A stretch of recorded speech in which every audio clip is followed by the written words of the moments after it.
Welcome to the channel the গ্লি group of learning English easily. আমি রাজেশ আজকে নিয়ে চলে এসেছি ক্লাস 11 সেমিস্টার 1 এর একটি গদ্য, the Swami and mother worship by sister নিবেদিতার second part line by line analysis নিয়ে। তো আমরা আগের দিন আলোচনা করেছিলাম দ্য টেরিবল অর্থাৎ ভয়ঙ্করী কিছুটা অংশ। আজকে তার শেষ থেকে শুরু করব। চলো শুরু করা যাক আজকের আলোচনা।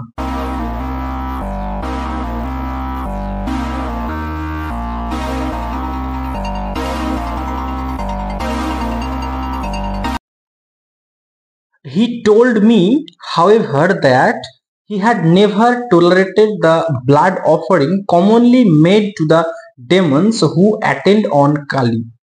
এখানে আমরা লাস্ট দিন দেখেছিলাম যে বলি নিয়ে একটা আলোচনা চলছিল, যেখানে স্যাক্রিফাইস বা পশু বলি নিয়ে। তো সেই সংক্রান্ত আলোচনার পরিপ্রেক্ষিতে আমরা আজকের এই লাইনটি পেয়েছি। তো বলছেন নিবেদিতা যে স্বামী বিবেকানন্দ কখনোই যে সমস্ত রক্ত উৎসর্গ যেটা শয়তান বা ডেভিলদের জন্য করা হতো, যে ডেভিলরা কালী মাতার অনুভাজন, সেই ব্যাপারটিকে তিনি কখনো প্রশ্রয় দিতেন না বা সহ্য করতেন না, কারণ এটা অ্যাকচুয়ালি হচ্ছে ডেভিল ওয়ার্শিপ। পরের লাইনে আছে, this was simple devil worship, এটা তো শয়তানের আরাধনা, and he had no place for it, এই জিনিসটার কোনো অবস্থান কিন্তু তার কাছে ছিল না। His own effort being constantly to banish fear and weakness from his own consciousness and to learn to recognize the mother as instinctively in evil, terror, sorrow and annihilation. তো বিবেকানন্দ বলতে চাইছেন যে তার প্রচেষ্টা থাকতো সবসময় ভয়কে বিনাশ করা, উইকনেস অর্থাৎ দুর্বলতাকে বিনাশ করা প্রত্যেকটা মানুষের সচেতনতা থেকে, এবং শিখে নেওয়া মাকে চিনতে, মাদার অর্থাৎ দেবী কালীকে চিনতে, ন্যাচারালি অর্থাৎ স্বাভাবিকভাবেই যেটা থাকে, ইভিল খারাপ জিনিসের মধ্যে, টেরর ভয়ের মধ্যে, সরো দুঃখের মধ্যে, অ্যানিহিলেশন বিনাশের মধ্যে থাকে, as in that which makes for sweetness and joy, এবং সেই সমস্ত জিনিসের মধ্যেও থাকে যেগুলি থেকে আমরা মিষ্টতা, সুইটনেস এবং জয়, আনন্দ পাই। It followed that one thing he could not away with was any sort of watering down of the great conception. এই যে মাতৃপূজা, এটা একটা গ্রেট কনসেপশন অর্থাৎ মহান একটা ধারণা, এই ধারণার উপরে কেউ জল ঢেলে দিক, ওয়াটার ডাউন করুক, সেটা তিনি কখনোই চাইতেন না এবং সেসব থেকে তিনি দূরে থাকতেন। Fools, he exclaimed once as he dwelt in quick talk on the worship of the terrible, on becoming one with the terrible.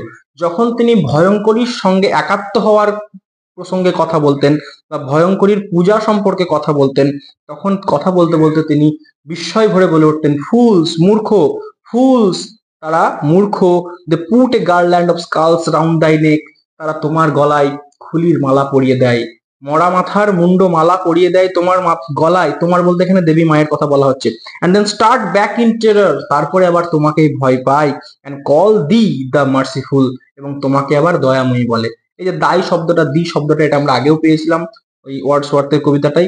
সেখানে দায়ী শব্দের অর্থ হলো তোমার আর দি শব্দের অর্থ হলো তোমাকে। তো এগুলো হচ্ছে আর্কাইক ফর্ম। অ্যান্ড হি স্পোক, এবং আরো তিনি বলতেন যে the underline egoism of worship, পূজার যে অহং সর্বস্বতা, মানে আমি পূজা করি, এটা অহং একটা ভাব, সেটা that is devoted to the king god, kind god, to providence, the consoling divinity, এই সমস্ত জিনিসের প্রতি কিন্তু ডিভোটেড থাকে। কাইন্ড গড মানে দয়াময়ী ঈশ্বর, টু প্রভিডেন্স অর্থাৎ ভবিষ্যৎ বা ভাগ্য বিধাতা যে ঈশ্বর, এন্ড দ্য কনসোলিং ডিভিনিটি, যে ঈশ্বরকে আমরা দুঃখের সময় কাছে ডাকি, সেই ঈশ্বরকে কিন্তু আমরা পূজা করি, কিন্তু without A heart for god. কিন্তু আবার এই ধরনের দেবদেবীর প্রতি আমাদের কোনো আত্মসমর্পণ থাকে না। The earthquake, god of earthquake, ভূমিকম্পের ঈশ্বরের প্রতি আমাদের আস্থা থাকে না। গড ইন দ্য ভলক্যানো, আগ্নেয়গিরির দেবতাদের প্রতি আমাদের আশা থাকে না। ওভারওয়েলম দ্য লিসেনার, তখন এই কথা শুনে লিসেনাররা ওভারওয়েলম হয়ে যায়, অবাক হয়ে যায়। One saw that such worship was at bottom, এই ধরনের পূজা আর্চা হচ্ছে নিম্নমানের, যে আমাদের নিজেদের স্বার্থের জন্য আমরা পূজা আর্চা করছি, পূজা আর্চার মধ্যে কোনো গভীরতা নাই, এটা হচ্ছে নিম্নমানের। অ্যাজ দ্য হিন্দু কলস ইট মেয়ারলি শপ কিপিং, যেটা হিন্দুরা বলে থাকে দোকানদারি। And one realised the infinitely greater boldness and truth of the teaching that God manifests through evil as well as through good. মানে এইটা একটা মানুষ অবশ্যই গুরুগম্ভীর ভাবে অনুভব করতে পারবে যে ঈশ্বর কিন্তু সর্বত্র বিরাজমান। তিনি যেমন শয়তান বা খারাপের মধ্যেও বিরাজমান, তেমনি ভালোর মধ্যেও বিরাজমান। ওয়ান শ দ্যাট, একজন বুঝতে পারবে যে the true attitude of the mind and will that are not to be baffled by the personal self. একটা সত্যিকারের মনোভাব, সত্যিকারের মানসিকতা কখনোই কিন্তু পরাজিত হবে না একটা অহমিকার দ্বারা, সম্পূর্ণতার দ্বারা কখনো কিন্তু প্রভাবিত হবে না বা পরাজিত হবে না। ওয়াজ ইনফ্যাক্ট দ্য ডিটারমিনেশন, এটাই হচ্ছে আসল দৃঢ় সংকল্প। In the stern words of the Swami Vivekananda, Swami বিবেকানন্দের কড়া ভাষায়, to seek death not life, জীবনকে নয় মরণকে চাও। To hurl oneself upon the source point, নিজের জীবনকে উৎসর্গ করো মা কালীর খড়গের ডগায়। To become one with the terrible for evermore, চিরদিনের জন্য ভয়ঙ্করীর সঙ্গে একাত্ম হয়ে যাও। কি বলতে চাইছে যে এখানে মৃত্যুটা আসলে, মৃত্যুটাই মুক্তি। মৃত্যুটাকে যদি আমরা কামনা করি তাহলেই আমরা আসল বেঁচে থাকার মজাটা পাবো। আমরা যদি নিজেদেরকে ভয়ঙ্করীর সঙ্গে একাত্ম হয়ে নিই তাহলে জীবনটাকে আমরা নির্ভয় ভাবে উপভোগ করতে পারবো। এইটা স্বামী বিবেকানন্দের একটা অদ্ভুত ফিলোসফি। অনেকে হয়তো মনে করবেন যে মানুষ তো বাঁচার জন্যই চেষ্টা করে, সে আবার মৃত্যুকে চাইবে কেন? আসলে এখানে বলতে চাইছেন যে মৃত্যুর যে ভয় সেটাকে অতিক্রম করতে হবে, তবেই আমরা বেঁচে থাকার মজাটা পাবো। নেক্সট চ্যাপ্টার যেটা আসছে সেটা হচ্ছে এ বর্ন এডুকেটর, একজন জাত শিক্ষক। It would have been altogether inconsistent with the Swami's idea of freedom. স্বামীজির যে স্বাধীনতার ধারণা সেটা সম্পর্কে এটা না বললে অসামঞ্জস্যপূর্ণ বা বেমানান হবে যে to have sought to impose his own conception on a disciple, তিনি কোনো শিষ্যের প্রতি তার নিজস্ব ধারণা কখনো চাপিয়ে দিতেন না বা চাপিয়ে দেওয়া পছন্দ করতেন না। But everything in my past life as an educationist had contributed to impress on me now the necessity of taking on the Indian consciousness and the personal perplexity associated with the memory of the pilgrimage to Amarnath was a witness not to be forgotten to the strong place which Indian system of worship held in that consciousness. তো বলতে চাইছে আমার যে, নিবেদিতা বলছেন, আমার যে অতীতের অভিজ্ঞতা এবং একজন শিক্ষানবিশ হিসাবে আমি যে কন্ট্রিবিউশন রেখেছি এবং যে প্রয়োজনীয়তা অনুভব করেছি ভারতীয় চেতনার ক্ষেত্রে, সেটা কি যেন পার্সোনাল পারপ্লেক্সিটি, যে ব্যক্তিগত বিস্ময় বিভ্রান্তি আমি লক্ষ্য করেছি, সেই সমস্ত জায়গা থেকে আমার যে স্মৃতি অমরনাথ যাত্রার, সেটা একটা যথেষ্ট শক্তিশালী স্মৃতি হয়ে রয়েছে এবং ইন্ডিয়ান সিস্টেমের যে পূজা আর্চার ধরন সেখানে যথেষ্ট প্রভাব বিস্তার করেছে। অর্থাৎ ইন্ডিয়ান যে সিস্টেম সেটা সম্পর্কে নিবেদিতা বলতে চাইছে। I set myself therefore to enter into Kali words, এবং সেই তিক্ত অভিজ্ঞতার ভিত্তিতেই তিনি কিন্তু মুভ করছেন, শিফট করছেন, টার্ন করছেন সেই যাত্রার অভিজ্ঞতা থেকে কালী পূজাতে, কালী ওয়ার্শিপে। অর্থাৎ আমরা দেখেছি অমরনাথ যাত্রা একটা সবচেয়ে কষ্টকর, দুঃসাধ্য বলা যেতে পারে এরকম একটা তীর্থযাত্রা, যেখানে মানুষজন খুব কষ্ট করে তীর্থযাত্রা করতে যান, কিন্তু আসলে সেই মানুষগুলো কি চাইছেন আর কেনই বা এই ধরনের কষ্ট করছেন সেটার মধ্যে তারা কোনো মেলবন্ধন দেখাতে পারেন না। ইন্ডিয়ান কনসাসনেস যেটা তিনি লক্ষ্য করেছিলেন সিস্টার নিবেদিতা, সেইখানটা থেকে তার একটা তিক্ত অভিজ্ঞতা হয় এবং তার পরিপ্রেক্ষিতে তিনি কালী ওয়ার্শিপ বা মাদার ওয়ার্শিপের দিকে মুভ করছেন। As one who would set oneself to learn a new language or take but deliberately perhaps in a new race, তিনি হঠাৎ করে কালী ওয়ার্শিপের প্রতি আকৃষ্ট হয়ে সেটাকে শেখার চেষ্টা করছেন, ঠিক যেভাবে একজন কোনো নতুন ভাষা শিখতে চায় অথবা কেউ ইচ্ছাকৃতভাবে যদি কোনো নতুন জাতিতে জন্মগ্রহণ করতে চায় তাহলে তার যেমন অবস্থা হয়, মাদার সিস্টার নিবেদিতারও সেরকমই অবস্থা হয়েছিল। To this fact I owe it that I was able to understand as much as I did of our master's life and thought, আমি যত আমার মাস্টার অর্থাৎ স্বামী বিবেকানন্দের জীবন এবং ক্রিয়াকলাপের সঙ্গে যুক্ত হতে চলেছি ততই আমার কাছে এই ধারণাগুলো আস্তে আস্তে ক্লিয়ার হতে শুরু করেছিল। Step by step, glimpse after glimpse, I began to comprehend a little, আমি আস্তে আস্তে অল্প অল্প করে ধাপে ধাপে পড়তে পড়তে কিন্তু শিখতে পারছিলাম বা বুঝতে পারছিলাম। And in matters religious he was without knowing it A born educator, এবং ধর্মীয় ব্যাপারে তিনি তার অজান্তেই একজন জাত শিক্ষক, আজন্ম শিক্ষক হয়ে উঠেছিলেন। নেভার চেক স্ট্রাগলিং থট, কোনো মানুষের মধ্যে যখন একটা স্ট্রাগলিং থট চলে, বিস্ময় বিভ্রান্তি চলে যে কি করব আর কি করব না, সেই সংঘর্ষের মাঝে তিনি কখনো তার মতবাদকে তিনি প্রভাবিত করতেন না, ঢুকিয়ে দিতেন না, চাপিয়ে দিতেন না। Being with him one day when an image of Kali was ব্রট in, তার সঙ্গে থাকাকালীন যখন একটা কালী দেবীর মূর্তি নিয়ে আসা হয়েছিল and noticing some passing expression, এবং অনেকে অনেক রকম এক্সপ্রেশন করছিল, সেই দেখে আই সাডেনলি সেড, আমি হঠাৎ করে বলে উঠেছিলাম, মানে sister Nivedita, perhaps Swamiji Kali is the vision of Shiva, হয়তো স্বামীজি কালী হচ্ছে শিবেরই একটা উপলব্ধ রূপ। ইজ সি, তাই নয় কি? He looked at me for a moment, তিনি আমার দিকে এক মুহূর্তের জন্য তাকিয়েছিলেন এবং কি বলেছিলেন, well well express it in your own way, নিজের মতন করে এক্সপ্রেস করো, নিজের মতন করে প্রকাশ করো। বাহ বাহ, খুব ভালো। হি সেড জেন্টলি, তারপর তিনি শান্তভাবে বলেছিলেন, express it in your own way, নিজের মতন করেই প্রকাশ করো। Another day he was going with me to visit the old Maharshi Devendranath Tagore in the seclusion of his home in Jorasanko, and before we started he questioned me about a death scene at which I had been present that night before. তারপরে একদিন একটা সময়ে তিনি নিবেদিতা এবং তার master Swami Vivekananda মহর্ষি দেবেন্দ্রনাথ ঠাকুরের বাড়িতে জোড়াসাঁকোতে দেখা করতে যাচ্ছিলেন, এবং সেখানে যাত্রা শুরু করার আগে তিনি নিবেদিতাকে জিজ্ঞেস করেছিলেন আগের রাত্রিতে তিনি একটা মৃত্যুকে কাছ থেকে দেখেছিলেন সেই সম্পর্কে। I told him eagerly of the sudden realization that had come to me that religions were only language, এবং তিনি নিবেদিতা তিনি তখন বলেছিলেন সেই সংক্রান্ত মৃত্যু সংক্রান্ত কথা বলতে গিয়ে যে রিলিজিয়ান হচ্ছে আসলে মানুষের ভাষা, and we must speak to a man in his own language, এবং আমাদেরকে মানুষের সঙ্গে কথা বলা উচিত যে ভাষায় মানুষ কথা বলে বা বুঝতে পারে। His whole face lighted up at the thought, এই ভাবনা চিন্তা দেখে তার পুরো মুখটা চকচক করে উঠেছিল। Yes, he exclaimed, তিনি বিস্ময় ভরে বলেছিলেন, হ্যাঁ, and Ramkrishna Paramahansa was the only man who taught that, Ramakrishna Paramahamsa হচ্ছেন একমাত্র ব্যক্তি যিনি এটা শিখিয়েছিলেন। He was the only man, তিনি ছিলেন একমাত্র মানুষ who ever had the courage to say that, যে সাহস রেখেছিলেন এই কথাটি বলার, that we must speak to all men, প্রত্যেকটা মানুষের সঙ্গে আমাদের কথা বলা উচিত in their own language, তাদের নিজস্ব ভাষায়, যে ভাষায় মানুষ কথা বললে বুঝতে পারবে।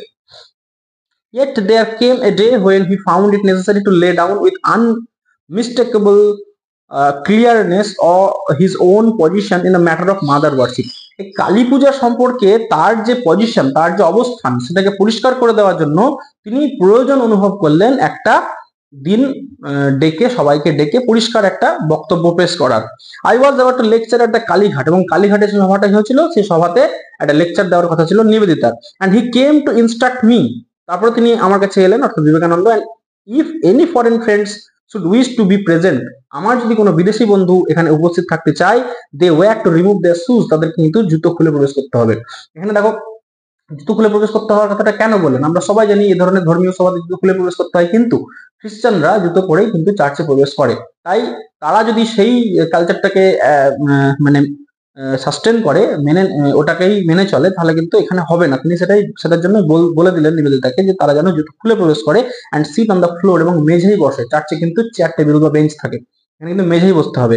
Like the rest of the audience, অন্যান্য দর্শকদের মতন, in that presence no exceptions were to be made, কোন রকম ব্যতিক্রম কিন্তু করা যাবে না।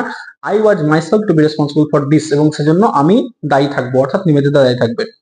আফটার সেইং অল দিস, এই সমস্ত কথা বলে, হাউএভার হি লিঙ্গার্ড বিফোর গোয়িং, তিনি থেকে গেলেন যাওয়ার আগে, অ্যান্ড দেন তারপরে making A side reference to colonel hedge poem, colonel hedge একটা এর কবিতা, একটা গার্জিয়ান এঞ্জেলস এই কবিতাটির উদাহরণ দিয়ে বললেন, হি সেড, তিনি বললেন, that is precisely my position, এটাই হচ্ছে সংক্ষেপে আমার অবস্থান, about Brahma and the gods, ব্রহ্ম এবং দেবদেবী সম্পর্কে।